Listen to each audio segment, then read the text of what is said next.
ओम शांति। जीवन विधाता से मिली हुई एक तोहफा है जो हर मनुष्य को इस तोहफे का कदर भी करना चाहिए तथा इस जीवन का पूर्ण आनंद का अनुभव भी करना चाहिए। हर मनुष्य अपने जीवन में बहुत कुछ करना चाहता है, बहुत कुछ पाना चाहता है, बहुत सारी महत्वाकांक्षाएं साथ में लेके जीता है।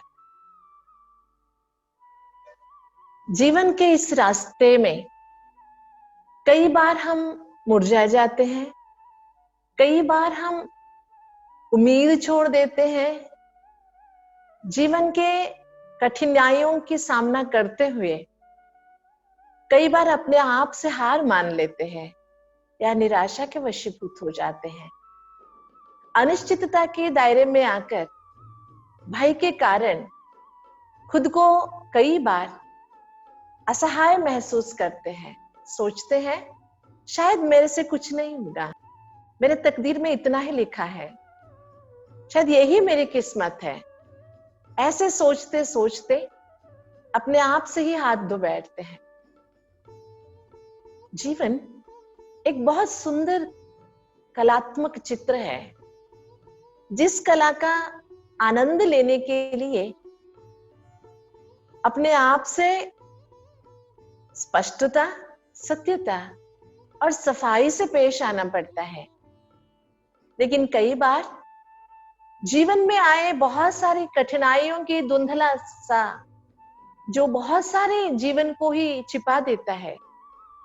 इसलिए मनुष्य जीवन कवियों की भाषा में तो जवाब लेने एक प्रश्न बन के रह गई है, लेकिन वास्तव में है नहीं। विधाता की बहुत सुंदर देन है जीवन, जिस देन का पूर्ण प्रमाण से अनुभव करने के लिए हर मनुष्यात्मा को क्या करना चाहिए, क्या नहीं करना चाहिए, इसका ज्ञान होना बहुत जरूरी है। तो चलिए आज हम एक नई कड़ी के साथ आपके साथ कुछ विचारों को शेयर करना चाहेंगे। जी हाँ, श्रीमद् भगवद गीता जीवन जीने की एक अद्भुत गाथा है, जीवन जीने के लिए एक अद्भुत प्रेरणादायिनी है। वैसे मानो तो गीता को पढ़ने वाले, गीता को सुनने वाले, गीता के शब्दों के साथ खेलने वाले, गीता पठन पाठन करने वाले गीता को एक आध्यात्मिक ग्रंथ मान के चलते हैं। लेकिन सही मायने में मानव जीवन के लिए जैसे बुढ़ापे में छड़ी का सहारा लेते हैं, वैसे बाल्य अवस्था में भी चलने के लिए 3 पहिए की एक गाड़ी बना के दे देते हैं ना, चलने के लिए। इसी तरह कभी भी जीवन में अगर हम लंगड़ाते हैं, कोई भी कठिनाई के साथ हम धुंधलाते हैं, दुविधा में फंस जाते हैं, तो भगवान छड़ी बनकर हमारा सहारा बन जाते हैं।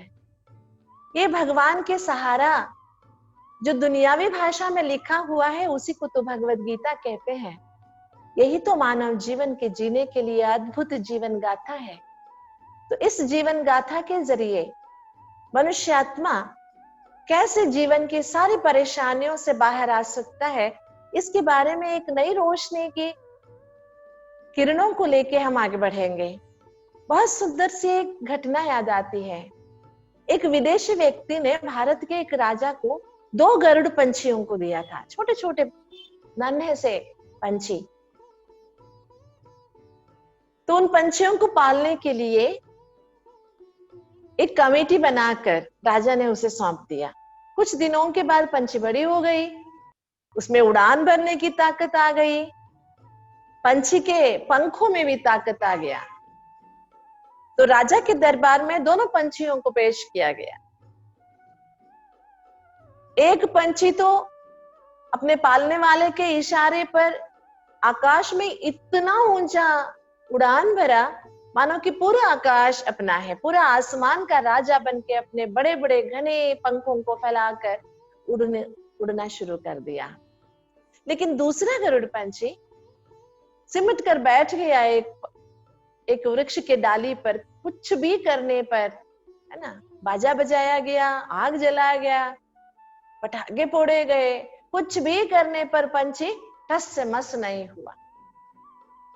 तो पंछी की इस बर्ताव को देखकर पालने वाला तो हैरान रह गया, और राजा ने कहा अपने राज्य में और देश विदेशों में भी पंछियों को ट्रेनिंग करने वाले स्पेशलिस्ट को बुलाया। कुछ भी करने पर पंछी उड़ ना पाए। जब पंछी उड़ ना सका तो लास्ट में, आखिर में राजा ने सोचा कि मेरे देश में भी कुछ किसान गरुड़ पंछी को पालते हैं, तो गरुड़ को पालने वाले उन किसानों को बुलाया जाए जो शायद इस गरुड़ पंछी के उड़ान भरने में सहायता कर सके।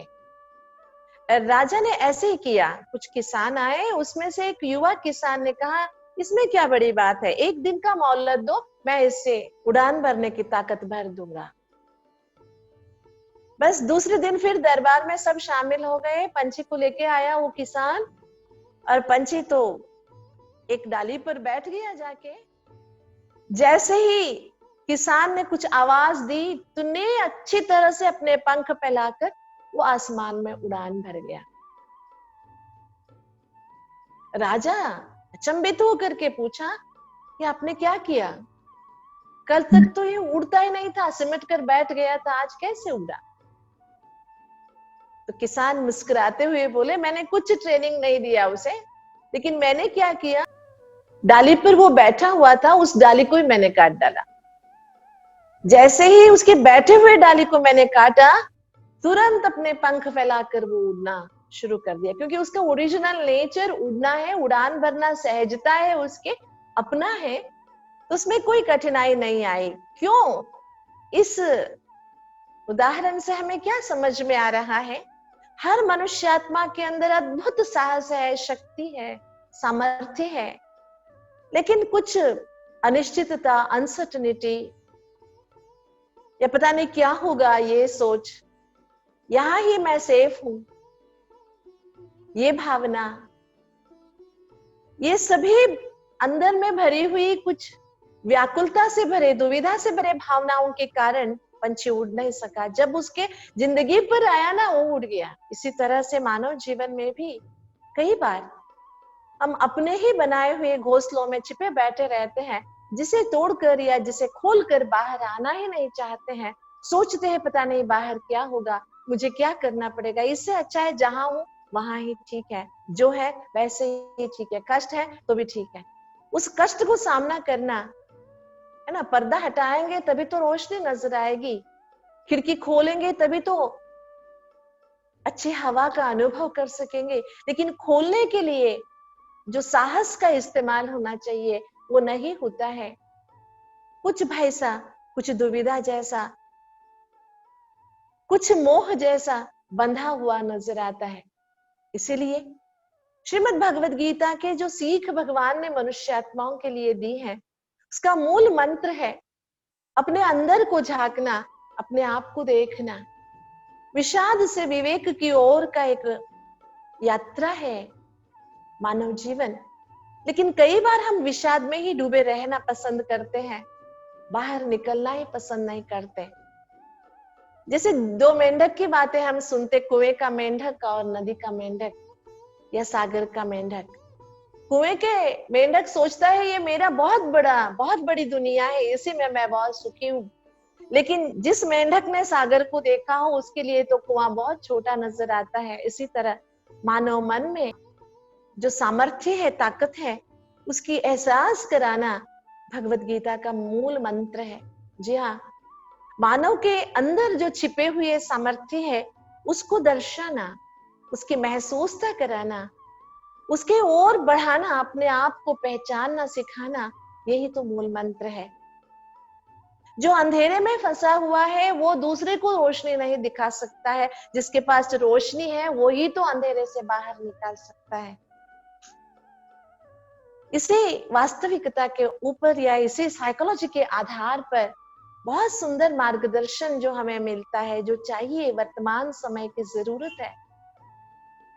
हर मनुष्य अपने आप में कहीं खो गया है, अपने आप के अंधेरेपन को अनुभव कर रहा है। जो रोशनी छिपी हुई है उस रोशनी को पहचानता ही नहीं है। जब तक अंदर से हम खाली नहीं होंगे, हम रोशनी को पहचान नहीं सकेंगे या परमात्मा को भी जान नहीं सकेंगे। कई बार सुनी हुई बातें हैं, लेकिन फिर दोहराना चाहती हूँ। एक साधु महाराज मार्केट से गुजर रहे थे, एक दुकान के सामने खड़े हो गए। किराने का दुकान था, सवेरे का समय था। दुकान का मालिक सारे अपने जो भी सामान है सभी डिब्बियों को साफ कर रहा था। तो साधु महाराज देखते हुए खड़े रह गए। सभी डिब्बियों के ऊपर नाम लिखा हुआ था, किसी के ऊपर दाल था तो चावल था, कहां पर तो आटा लिखा हुआ था, कहीं तो नमक लिखा हुआ था। जिस डिब्बी में जो सामान है उसी का नाम लिखा हुआ था, ताकि निकालने में आसानी हो। ये सब देखते देखते सफाई तो चल रही थी, मालिक सफाई कर रहे थे। तो एक डिब्बी के ऊपर साधु महाराज की नजर पड़ी, जिसके ऊपर लिखा हुआ था भगवान। सच में साधु महाराज चकित हो गए और महाराज ने मालिक से पूछा, जजमान क्या आपके दुकान में भगवान भी बिकता है क्या? तो दुकान के मालिक मुस्कुराने लगे, नमस्कार करते हुए बोला कि नहीं महाराज, जो डिब्बा खाली है ना उसके ऊपर हम लोग भगवान नाम लिख देते हैं, ताकि हमें पता भी रहे उसके अंदर कुछ नहीं है और देखने वाले को भी भगवान की याद आ जाए। हम खाली डिब्बे को कभी भी खाली डिब्बा नहीं लिखते हैं।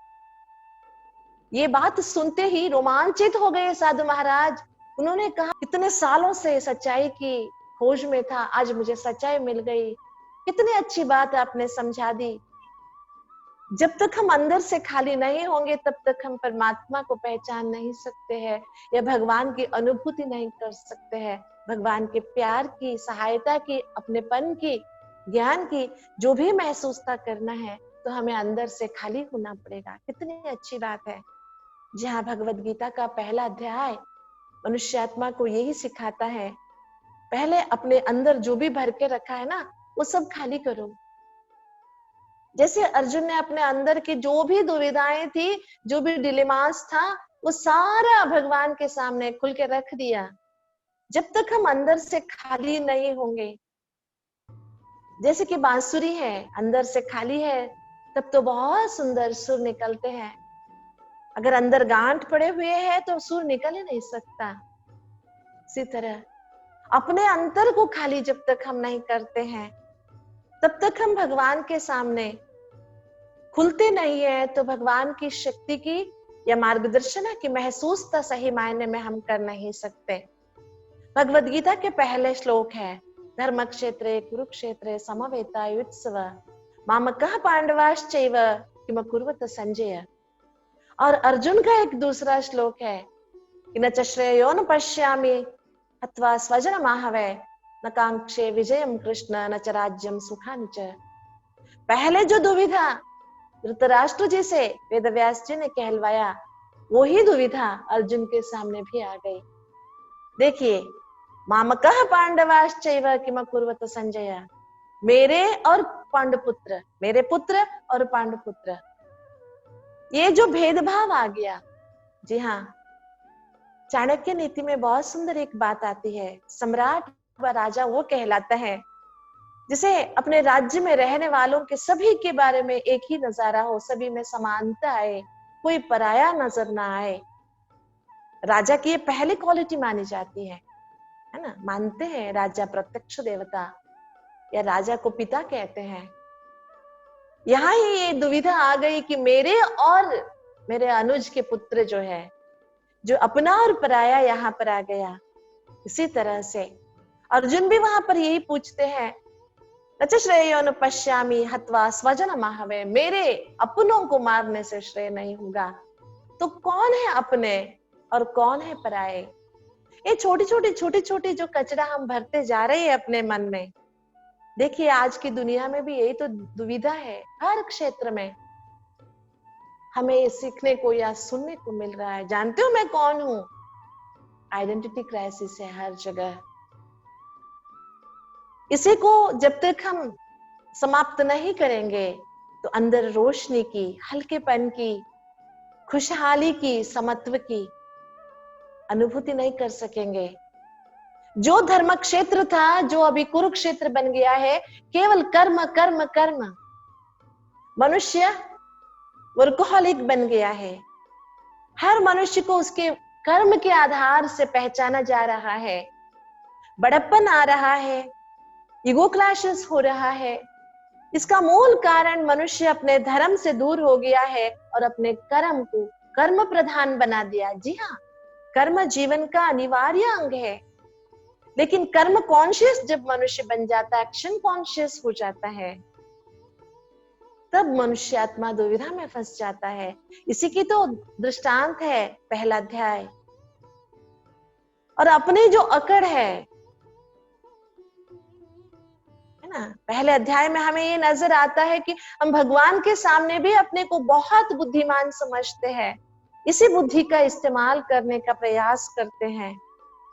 मैं ये नहीं कर सकूंगा, ये है वो है, अपने ही बुद्धि की इस्तेमाल किए जा रहे हैं। लेकिन जब तक हम अपने अंदर को, विशाल अंतरंग को स्वच्छ नहीं करते हैं, परमात्मा के सामने नतमस्तक नहीं होते हैं, तब तक जीवन के कोई भी कठिनाइयों का सामना हम कर नहीं सकते या सफाया भी नहीं कर सकते। सवेरे सवेरे उठकर आंगन की ओर बढ़ रहे थे। आंगन के कोने में झाड़ू रखा हुआ था। सवेरे पहला काम होता है झाड़ू लगाना।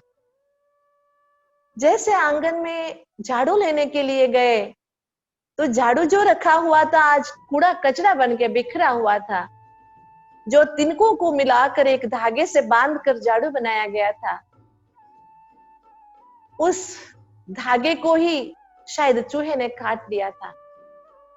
चूहे के काटने के कारण धागा टूट गया था और सारे तिनके बिखर गए थे। सफाई करने वाला खुद कूड़ा बन गया था।